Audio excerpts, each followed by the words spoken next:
முன்னாள் அமைச்சர் டக்ளஸ் தேவானந்தா அவர்களுடைய உயிருக்கு ஆபத்து இருக்கின்றது. மகர சிறைச்சாலைக்குள்ளே வைத்து அவரை கொலை செய்வதற்கு கூட வாய்ப்புகள் இருக்கின்றது என்ற அடிப்படையிலும் உடனடியாக அவருக்கான பாதுகாப்பை அதிகரியுங்கள், பாதுகாப்பை வழங்க வேண்டும் என்ற அடிப்படையிலே முன்னாள் வடமாகாண ஆளுநரும் பாராளுமன்ற உறுப்பினருமாக இருந்து சுரேன் ராகவன் அவர்கள் இப்போது கடுமையாக கொந்தளிக்க ஆரம்பித்திருக்கின்றார். மகர சிறைச்சாலைக்குள்ளே அவருக்கு எதிரிகள் இருக்கின்றார்கள் டக்ளஸ் தேவானந்தா அவர்களுக்கு என்ற செய்தியை சொல்லியிருக்கிறார். அதோடு எதிர்வருகின்ற தை மாதம் 9ஆம் தேதி வரையிலே டக்ளஸ் தேவானந்தாவை விளக்கமறியலில் வைத்து விசாரிக்கும்படி உத்தரவுகள் பிறப்பிக்கப்பட்டிருக்கிறது. உண்மையிலே அவர் இந்த கையை கட்டி அவரை, அதாவது கையிலே விலங்கிட்டு அவரை கொண்டு செல்கின்ற போது பார்க்கின்ற போது உண்மையிலே கவலையாகத்தான் இருந்தது. அதை இன்னும் ஒரு புறத்திலே சொல்ல போனால் கொஞ்ச நெஞ்ச ஆட்டமா என்ற அடிப்படையிலும் பலர் இப்போது சமூக வலைத்தளங்களிலே பதிந்து வருகின்றார்கள் என்பதால் மிக முக்கியமான விடயம். மேலும் இந்த பூசா சிறைச்சாலைக்குள்ளே இருக்கின்ற பாதாள உலக குழு மிக பெரும் தலைகள் அல்லது அதனுடைய தலைவர்கள் பெரும் அட்டகாசங்களை காட்டுகின்றார்கள் என்ற செய்திகளும் வெளியாகி இருக்கின்றது. இந்த விடயங்கள் பற்றி தான் இந்த தொகுப்பினூடாக முழுமையாக பேச போகின்றோம். அன்புறவுகளில் ஒருக்குமே வணக்கம். முன்னாள் அமைச்சர் டக்ளஸ் தேவானந்தா அவர்கள் கைது செய்யப்பட்டிருந்தார். கடந்த 26ஆம் தேதி கைது செய்யப்பட்டு 72 மணித்தியாலங்கள் தடுப்பு காவல் உத்தரவு, பின்னர் இந்த கம்பஹா நீதிமன்றத்திலே முன்னிலைப்படுத்தப்பட்ட போது எதிர்வருகின்ற மாதம், அதாவது தை மாதம் 9ஆம் தேதி வரையிலே அவரை விளக்கமறியலிலே வைத்து விசாரிக்கும்படி குறிப்பிடப்பட்டிருக்கின்றது. இதிலே மிக முக்கியமாக பல முன்னாள் அமைச்சர்கள் இப்போது சிறையிலே இருக்கின்றார்கள். இதுதான் மிக மிக முக்கியமான விடயம். அதிலும் ராஜபக்சக்களோடு சேர்ந்து பயணித்த முன்னாள் அமைச்சர்கள் பலர் இப்போது சிறையிலே இருக்கின்றார்கள். அதிலே ஒருவர் தான் டக்ளஸ் தேவானந்தா.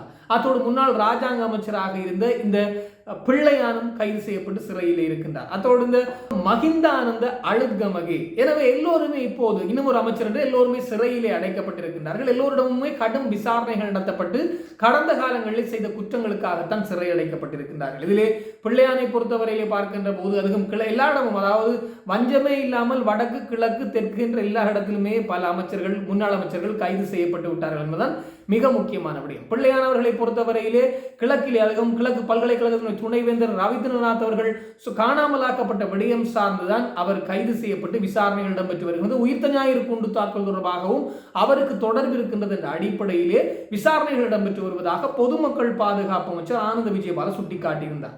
அதோடு இப்போது கைது செய்யப்பட்டிருக்கின்ற டக்ளஸ் தேவானந்தா அவர்கள் மாகந்துர மதுஸ் என்று சொல்லப்படுகின்ற 2020ஆம் ஆண்டு சுட்டு படுகொலை செய்யப்பட்ட, ராஜபக்சக்கள் ஆட்சியிலே சுட்டு படுகொலை செய்யப்பட்ட மாகந்துர மதுஸ் என்று சொல்லப்படுகின்ற பாதாள உலக குழுவினுடைய தலைவனுக்கு ஆயுதங்களை வழங்கியிருந்தார். குறிப்பாக தன்னுடைய கைத்துப்பாக்கியை வழங்கியிருந்தார் என்ற காரணத்திற்காகத்தான் விசாரணைகள் இடம்பெற்ற போது அந்த கைத்துப்பாக்கி எப்படி அவரிடம் சென்றது என்பதற்கான ஆதாரத்தை கொடுக்க தவறியதால் குற்றத்தடுப்பு விசாரணை பிரிவு இவரை கைது செய்து விசாரித்த போதுதான் மேலும் 19 துப்பாக்கிகள் அப்போதைய ஆட்சியாளர்களால், இராணுவத்தினரால், அதாவது பாதுகாப்பு செயலாளர்களால் கோட்டாபய ராஜபக்சவுக்கு வழங்கப்பட்டிருக்கின்றது என்ற செய்திகளும் வெளியாகி அது தொடர்பாகவும் விசாரணைகள் இடம்பெற்று வருவதாக பல ஊடகங்களும் செய்திகளை வெளிப்படுத்தி இருக்கின்றது. அப்படி இருக்கின்ற போதுதான் டக்ளஸ் தேவானந்தா அவர்கள் கையிலே விலங்கிடப்பட்டு அதுவும் கையை கட்டியபடியே சிறைச்சாலைக்கு செல்கின்ற பேருந்தில் ஏறி சென்ற காணொலிகளும் பெரும் பரபரப்பை, அதாவது பெரும் கவனத்தை ஈர்த்திருக்கின்றது தான் சொல்ல வேண்டும். இரண்டு புறங்களிலே கொஞ்ச நஞ்ச ஆட்டமா ஆடினார் என்ற அடிப்படையில் ஒரு புறமும்,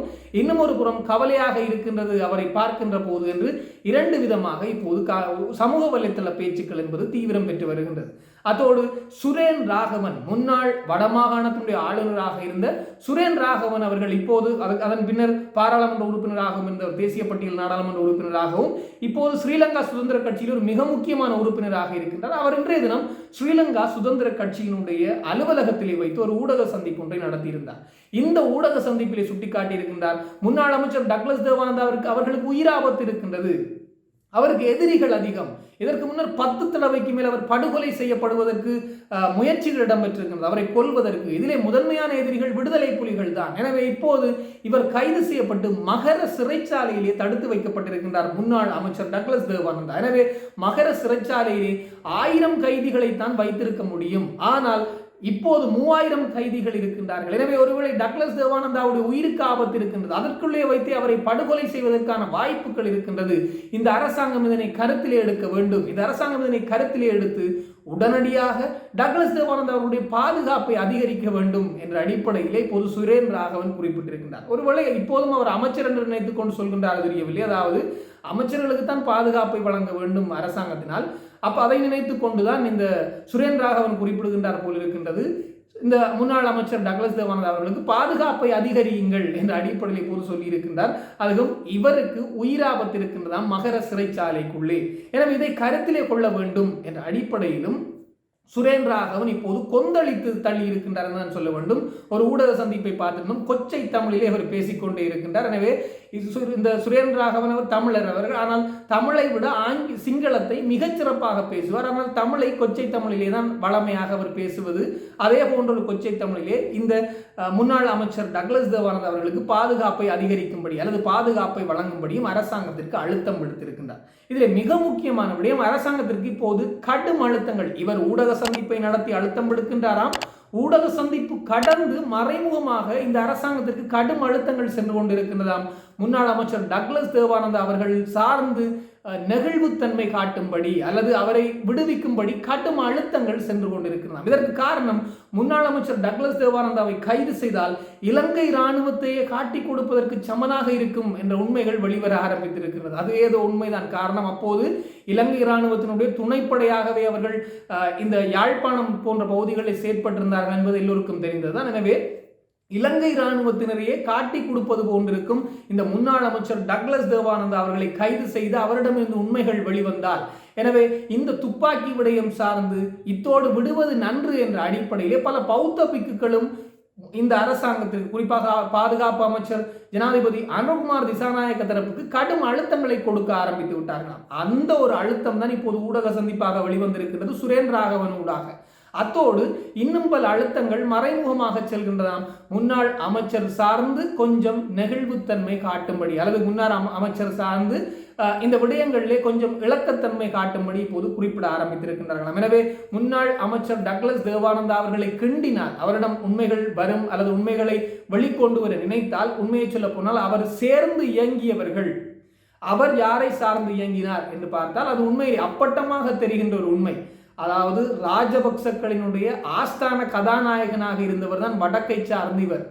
என்ன திட்டம் என்றாலும் டக்ளஸ் தேவானந்தா அவர்கள் குறிப்பிட்டால் அது நடந்தே விடுமே. யாழ்ப்பாண பல்கலைக்கழகத்தினுடைய துணைவேந்தரை நியமிக்கின்றது விடயங்களிலே கூட இவருடைய தலையீடு இருந்தது டக்ளஸ் தேவானந்தா அவர்களுடையது என்பது மாற்று கருத்து இல்லாத ஒரு விடயம்.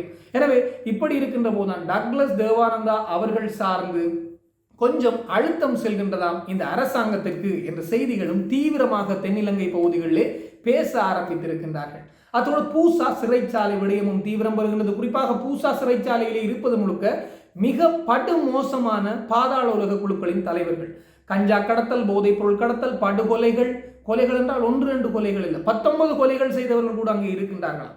காரணம், எல்லோரையுமே பிடித்து பூசா சிறைச்சாலையில் அடைத்திருக்கின்றார்கள். ஆனால் இந்த பூசா சிறைச்சாலையில் இருக்கின்ற பெரும் தலைகள் அல்லது பெரும் பாதாள உலக குழு தலைவர்கள் என்று பார்க்கின்ற போது லொக்குப்பட்டி, மிதிகம ருவான், அதோடு சுதா என்று சொல்லப்படுகின்ற நபர், சமிந்து என்று சொல்லப்படுகின்ற நபர், இப்படியான பெரும் பெரும் தலைகள் எல்லாம் இருக்கின்றார்களாம்.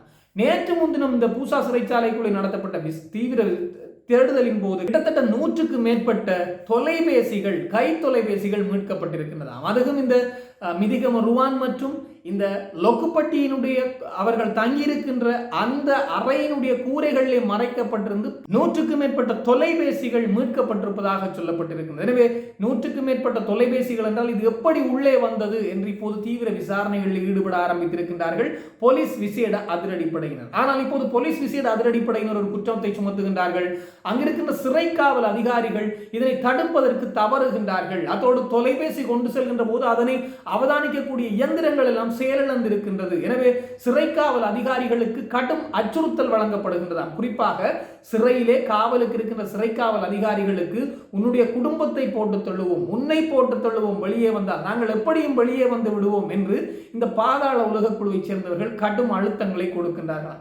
உண்மையை சொல்ல போனால் இந்த பாதாள உலக குழுவை சார்ந்தவர்கள் இந்த ஆட்சி கடந்தால் நிச்சயம் வெளியே வருவதற்கான வாய்ப்புகள் நிறையவே இருக்கின்றது. இன்னும் ஒரு ஆட்சி வருகின்ற போது அப்படி அவர்கள் வந்தால் எவ்வளவு பெரிய அட்டகாசங்களை காட்டுவார்கள் என்று எல்லோருக்கும் தெரியும். இப்படியானவர்களை அதற்குள்ளே வைத்து சுட்டு தள்ளுவது அல்லது அதற்குள்ளே வைத்து அவர்களுடைய வாழ்க்கையை முடித்துக் கொள்வதுதான் சரியான வழியாக இருக்கும். ஆனால் அவர்களை இப்போது வைத்து பராமரித்து வருவதனால் அங்கிருக்கின்ற சிறைக்காவல் அதிகாரிகளுக்கே கடும் அச்சுறுத்தல் வழங்கப்பட்டு அந்த அச்சத்தின் காரணமாக வருகின்ற தொலைபேசிகளை கூட அவர்கள் பறிமுதல் செய்யாமல் அவர்களிடமே கொடுத்து விடுகின்றார்கள் என்ற உண்மை இப்போது வெளிவந்திருக்கிறது. இந்த அரசு இது சார்ந்து கடும் நடவடிக்கை எடுப்பதற்கும் தயாராகி வருவதாக சொல்லப்பட்டிருக்கின்றது. இது தொடர்பாக இன்னும் பல தகவல்கள் வருகின்ற போது உடனுக்குடன் தெரியப்படுத்த நானும் தயாராக இருக்கிறேன். அதுக்கு முதல் மிஸ்டர் ஈழத்தமிழன் எனது யூடியூப் சேனலுக்கு நிறைய பேர் உங்களுடைய ஆதரவுகளை தந்து கொண்டிருக்கிறீர்கள். எல்லோருக்குமே என்னுடைய மனமார்ந்த நன்றிகள். இந்த காணொலிக்கு நீங்களும் புதுசாக வந்திருந்தால் நீங்களும் இந்த சேனலை சப்ஸ்கிரைப் பண்ணுங்க, லைக் பண்ணுங்க, கமெண்ட்ஸ் பண்ணுங்க. இந்த காணொலி பிடிச்சிருந்தால் உறவினர்கள் நண்பர்களுடனும் பகிர்ந்து கொண்டீங்கன்றால் எனக்கும் ஒரு ஆதரவாக இருக்கும் தொடர்ச்சியாக காணொலிகளை செய்வதற்கு. இன்னும் ஒரு தொகுப்போடு சந்திக்கலாம். உங்களிடம் விடைபெறும் நான் என்றும் உங்கள் அன்பின் ஈழன். வணக்கம்.